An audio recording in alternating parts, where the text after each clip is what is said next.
नमस्कार मित्रांनो, मी तुमचा फॅन ब्लॉगर. सकाळ सकाळ उठलो बघा. पहिला गाडी धुवायची होती बघा. हे काम लागलेलं आपल्या खट्टेपैकी गाडी धुवून घ्यायची होती बघा.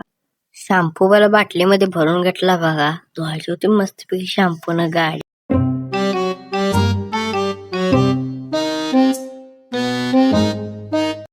गाडी धुवून घेतल्यानंतर आणला बघा गोळा. तुम्ही गोळा खाल्ला का नाही कमेंट मध्ये सांगा भावांनो. कडक मध्ये आवरून घेतलं बघा. चाल जायचं तर नमाज पडायला. गाडी कशी धुवून घेतल्या भावानं तेवढं नक्की कमेंट मध्ये सांगा. आलं बघा 300 मध्ये 5 घालून आल्याला पहिला गेलो बघा आत. पहिला गेल्या बरोबर आपल्या चप्पलला पार्किंग मध्ये लावलं बघा. आणि आलं बघा आत. चप्पलला पार्किंग मधनं काढलं बघा. चाललं बघा आपल्या घराच्या दिशेने. जरा घराचं किरकोळ काम होतं ती पण करून घ्यायचं होतं. म्हटलं जाऊया लवकर, उशीर पण झालाय घरासाठी. आलं बघा घरला. आल्या बरोबर आपल्यासने बॅग 2 शिवून आणायचे होतं बघा. आपण चाललं बघा बॅग शिवायसाठी.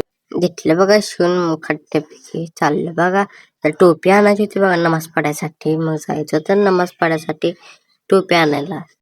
आलं बघा भावानं डायमंड परफ्यूम मध्ये. कायम आपण सगळं सामान इथनच घेते भावानं. आल्याला बरोबर आपल्याच पहिला घ्यायची होती टोपी.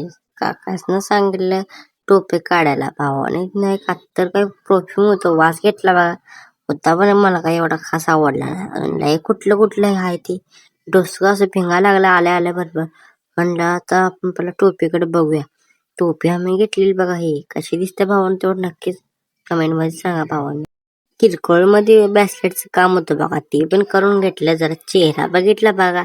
एवढा काय सांगायला येत नाही पण जरा बघूया म्हणलं कसं दिसते भावानं तेवढं कमेंट मध्ये नक्कीच सांगा. जाता जाता आपल्या भावाला फॉलो करून जावा भावानं.